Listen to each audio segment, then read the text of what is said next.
Hi, folks. Chris McClure.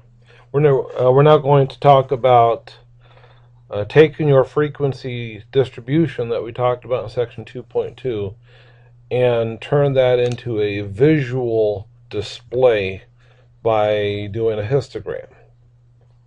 Okay, so a histogram is a way of analyzing the shape of the distribution of the data. Again, by looking at the frequency distribution that you had already created. Here's what a histogram is. It's a graph consisting of bars, typically vertically oriented like you see here, of equal width, drawn adjacent to each other. They typically touch each other unless there are gaps in data. So if one of those classes has 0 items in there, then you will see a gap. But if there are non-zero items, then you'll see the vertical bars touching each other. We have to make sure that the scaling makes sense. The horizontal scaling, as in the tick mark arrangement, represents the classes of the quantitative data. After all, we use histograms for quantitative data. The vertical scale represents the frequencies. The height of the bars correspond to the frequency value. So here's the example here. Remember this frequency distribution from the previous section.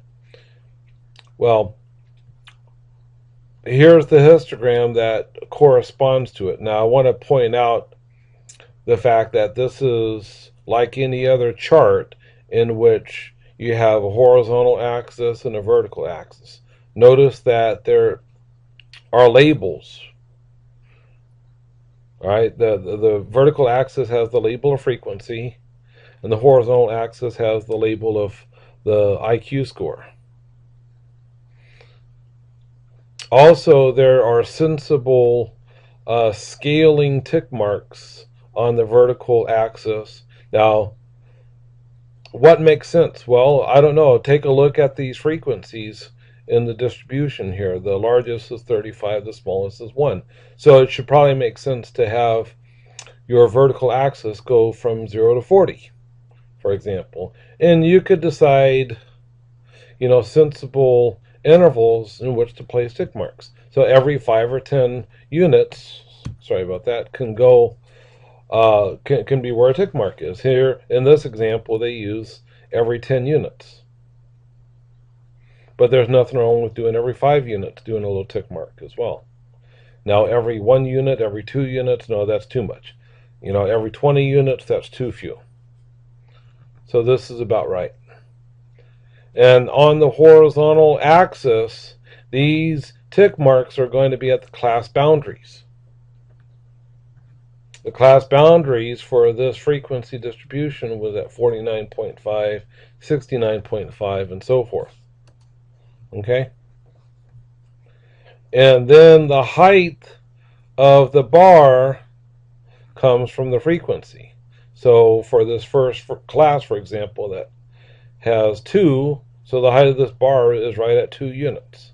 And the height of this next bar is going to be what matches the frequency for that second class, 33. So the height of this bar is at 33. So if you needed to construct this by hand, you can certainly do it with a nice straight edge. The good thing is, though, nowadays we have modern technology. And using Excel, StatCrunch, JMP, SPSS, and many others, with a couple clicks of the mouse, you can have your computer generate the histogram for you. The important thing for you to do now is to be able to interpret it. Now, instead of doing counts on the vertical axis, we could do percents instead. If you have relative frequencies for your frequency distribution, then the heights of your bars could be percents, like you see here. Here on the vertical axis, we have the tick marks every 10%. And on the vertical axis, we're going from 0 to 50. So that should make sense, in the context of the relative frequencies that we have displayed in the distribution. So this is your relative frequency histogram. So regardless of whether it's a relative frequency or just a regular histogram, what we're interested in doing is looking at the shape. That will give us a clue about the distribution, right? Looking at this distribution here, we are tempted to think that there's a sort of symmetry. Maybe these IQs have a sort of bell-shaped curve as the graph of its distribution. Let me go back to this thing right here. When we are looking for normal distribution, for the distribution of a data set, what we're looking for, as we mentioned last time, is that the frequencies increase to a maximum and then decrease, and that there's this sense of symmetry. Just like kind of what we see here. Now, of course, we have a relatively small data set. I think it was 78 individuals for that sample size. Now, if we had a much larger sample size and a lot more detail regarding the widths of these class widths were a lot smaller with a larger sample size, we could probably get more discernment as to whether the data came from a normal distribution. But these are some questions for us to answer, or try to. What is the general shape of the distribution? Well, again, we have reason to believe that this is either a centrally peaked distribution, as in for a normal distribution, or maybe there's some skewing, which looks like is possible as well. What is the center? Well, looks like it could be somewhere in the low 90s. How much variation is in there? Well, we'll talk about how to measure variation, as in the range or standard deviation, in a later class. And are there any outliers? Are there any IQs that are very far away on the south end or on the north end, far away from the main cluster of IQ values? Now, I mentioned the word skewed, as in left skewed or right skewed. We're going to talk about a little regarding skewed distributions.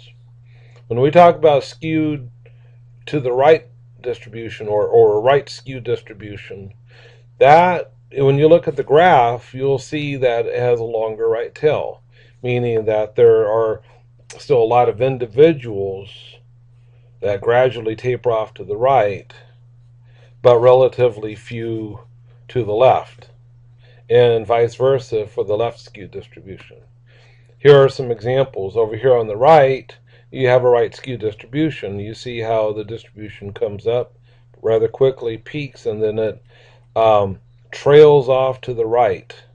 And over here on the left, you've got a left skewed distribution. Excuse me, this on the right, you have a left skewed distribution. Again, you got a kind of a fat tail that trails off to the left. Up here in the upper left, we have a roughly normal distribution. This is a classic bell-shaped sort of curve. And over here on the right, this is evidence for a uniform distribution, where there's roughly equal frequency in each of the classes. Another way, though, that we could tell whether we have data from a normal or a semi-normal sort of distribution is to have our computer do a so-called normal quantile plot, which I'll show you how to do in a later class using StatCrunch. But, you know, many other statistical platforms can do this as well. But I'm going to show you a picture here in a minute, but what you're looking for is to see whether the points are reasonably close to the straight line in a random fashion. Now, if the points are not reasonably close to that straight line, or the point shows some sort of pattern that is not a straight pattern, then that's evidence that the distribution that you pull the data from is not normal. So here are some examples here. Up at the top here, you see how the data is roughly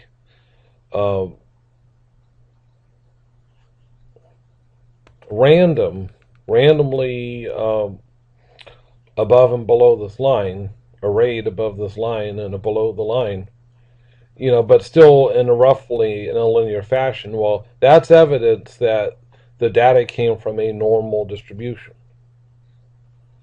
Now look over here in the lower left, you see how these data values shoot up from the lower left and then trail off to the upper right. Those data is nowhere close to being linear. So that right there is evidence that the data do not come from a normal distribution. Over here on the right, notice that these data values have a nice pattern, but it's not a linear pattern. It looks more wavy, more sinusoidal. So again, that's evidence that the data do not come from a normal distribution. Up here in the upper left, the data points are randomly arrayed in a semi-linear fashion, so those data probably do come from a normal distribution. Okay? So that's it for today. Today was Friday, May 30th. Next time we will meet will be on Monday. We'll post another video. Okay, so have a good weekend and talk with you at the beginning of next week. I'll be posting some homework too. Okay, have a good weekend.